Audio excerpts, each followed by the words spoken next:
Terima kasih Anda masih bersama kami. Kikil sapi adalah salah satu sajian yang relatif mudah untuk diolah menjadi berbagai hidangan lezat. Selain rambak dan oseng-oseng, kikil sapi juga bisa disulap menjadi sate yang menggugah selera dengan siraman kuah kacang kental. Dan hari ini kami tidak hanya akan merekomendasikan kuliner sate kikil di Jakarta, tetapi juga mengajak Anda belajar mengolah kikil agar kenyal dan tidak alot.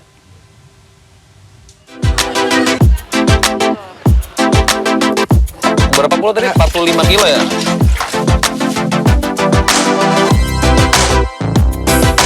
Tuh, seperti ini nih. Paling nggak nyampe setengah jam juga udah habis. Sensasi kenyal kikil dibalut gurihnya bumbu kacang. Siapa yang bisa menolak godaan sate yang satu ini?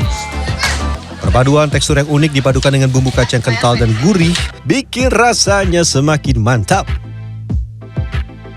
Karena keunikannya, seorang produsen sate kikil di Jakarta Selatan sampai kebanjiran order alias nyaris tak pernah sepi pembeli.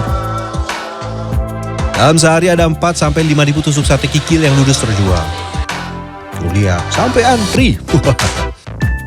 Dan ternyata membuat sate kikil ini tergolong mudah loh.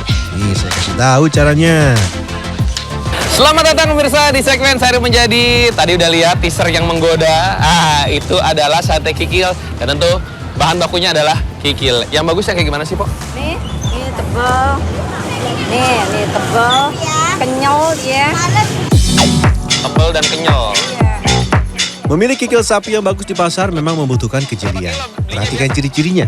Warnanya putih bersih, tidak kusam, tekstur kenyal dan padat, serta bau amis khas dengan permukaan halus dan licin. Perhatikan juga ketebalan kikil bila Anda hendak mengolahnya menjadi sate. Pok, ini ada yang begini bisa nggak buat sate kikil kita? Nggak bisa dia, ditusukinnya pecah. Ditusuk? Pecah. Hindari kikil kuning, kehijauan, lembek atau berair serta berjamur, dan juga hindari kikil yang terlampau keras dan tidak kenyal. Dalam sehari, produsen sate kikil di tempat ini membutuhkan 40-50 kg kikil sapi. Lanjut, waktunya berbelanja cabai. Yang kurang bagus itu ngaruh gak ke rasa? Ngaruh lah, kalau gini kan asem. Kalau dimasukin aja. Kalau yang kayak gini asam? Iya, busuk untuk namanya. Makanya pilih-pilih yang cakep-cakep, yang masih kencang-kencang gitu. Kikil dan cabai sudah, kita beli beberapa bahan baku lainnya. Kemudian jangan lupa membeli kacang tanah giling untuk diolah menjadi bumbu kacang yang nikmat. Setelah itu ada gula aren, garam, gula, penyedap rasa, bawang goreng, dan juga jeruk nipis. Bahan-bahan utama untuk membuat sate kikil sudah selesai dibeli. Waktunya memasak. Kasih ya, Bang.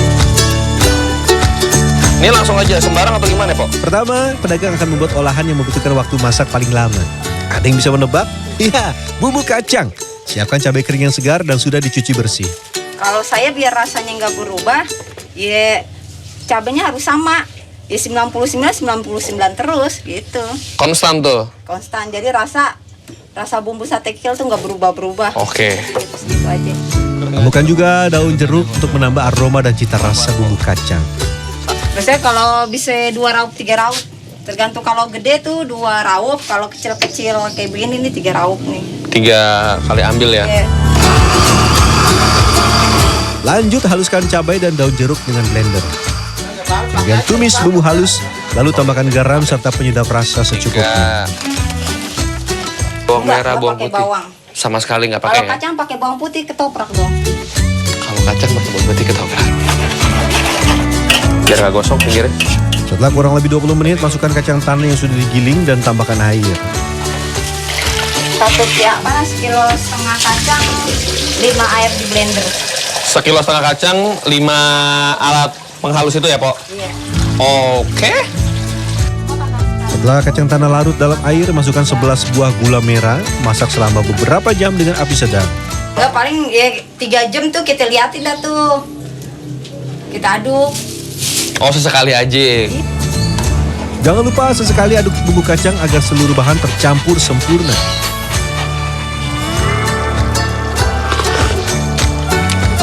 Kalau menurut Pok gimana nih takarannya?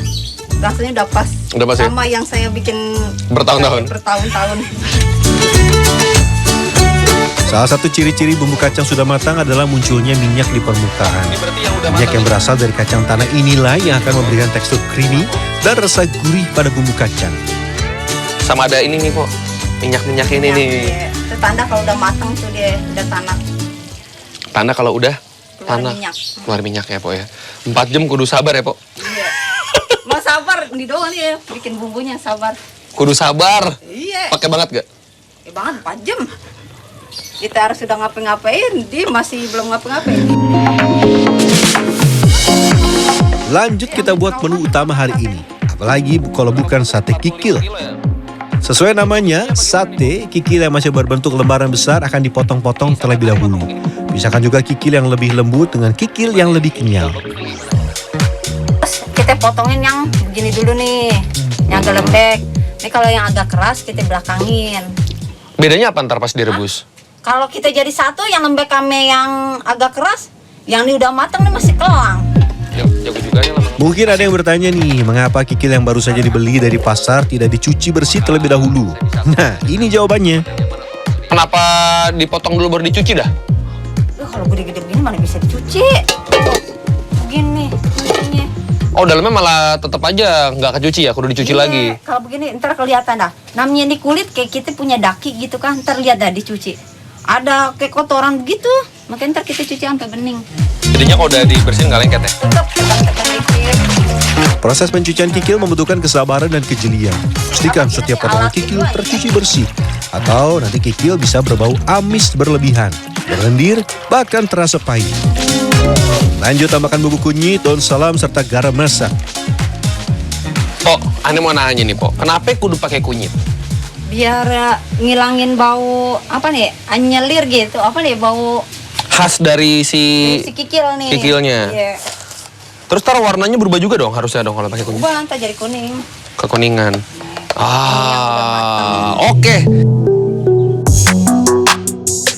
Lamanya memasak ini bergantung seberapa kenyal kikil. Kikil yang lebih lembut bisa dimasak 30 menit saja. Sementara kikil yang lebih kenyal membutuhkan waktu hingga 1 jam. Ingat, jangan sampai terbalik. Setelah matang, tiriskan kikil dan dinginkan. Kikil yang sudah mencapai suhu ruang akan lebih mudah ditusuk dibandingkan dengan kikil yang baru matang. Buat saya ini adegan yang paling membutuhkan kesabaran karena cukup dalam tanda kutip membosankan. Tapi ya ini yang jadi bagian unik, yakni bentuknya dibikin sate. Sebenarnya bisa aja kalau mau dalam bentuk kotak-kotak langsung dibakar bisa, tapi ya bukan sate kikil namanya. Dan bayangin sehari bisa nusuk 4.000, bahkan kadang kalau lebih bisa sampai 5.000 tusuk beginian. Satu isinya 4 sampai 5 ya Pak ya? Iya. Paling kecil-kecil. Ada yang suka makan sate dengan sambal pedas menggigit? Nih rahasianya. Cabai harus segar dan gunakan cabai berukuran kecil. Sambal galak kalau saya bilang. Au, galak. Au. Ini ngerebusnya berapa lama, Po? Rebus cabai selama 15 menit untuk menghilangkan bau langu pada sambal. Kemudian blender cabai secara kasar. Setelah itu tumis cabai dan tambahkan air, garam, penyedap rasa serta minyak. Tumis ya, Po ya. Masak dengan api kecil selama 1 jam. Yang udah matang itu ya. Sambal ekstra pedas sudah selesai. Dan ini dia momen yang paling saya tunggu. Membakar sate kikil. Kalau yang udah matang itu yang semana Bang Kiki? Kecoklatan, kacangnya agak kering. Bolak-balik sate agar matang merata dan tidak gosong di satu sisi. Oke. Ini yang udah jadi satu seperti ini nih. Paling ya nggak nyampe setengah jam juga udah habis nih. Nggak nyampe itu. Selain disajikan dengan bumbu kacang dan sambal, sate kikil di tempat ini biasanya juga disantap dengan lontong atau nasi. Selain rasa yang cocok di lidah para pelanggan, harga yang relatif ramah di kantong, mulai dari Rp10.000 setiap porsi lengkap dengan lontong, membuatnya selalu ludes di borong. Mantap. Mantap, sambelnya juga enak. Wah, sudah berapa kali sini udah. Ya, rasanya enak, mantap, nagihin. Sini enak, empuk langsung masuk. Hari beranjak sore, antrian pun perlahan berkurang. Artinya, saya bisa sejenak menyantap sate kikil buatan saya sebelum kembali berdagang hingga malam menjelang. Di Dia tuh luarnya kayak agak sedikit kering gitu ya Bang Kiki ya. Luar agak sedikit kering, ada kayak sensasi smoky-nya, tapi di bagian dalamnya tuh masih juicy dan lembut. Proses memasak dan bumbu yang tepat membuat kikil tidak keras dan tidak berbau sama sekali. Kalau saya sih rasa-rasanya bisa habis puluhan tusuk. Gimana? Ada yang mau bikin sate kikil sendiri di rumah? Udah tahu kan resepnya tadi. Tapi kalau nggak mau ribet, bisa juga berbelanja. Salah satunya adalah ke tempat ini. Cuman kalau ngantri di sini agak lumayan lama ya, bisa setengah jam, bahkan sampai 1 jam lebih karena yang beli lumayan banyak. Kata Rian Fernando di Agung Yuliarto, Jakarta.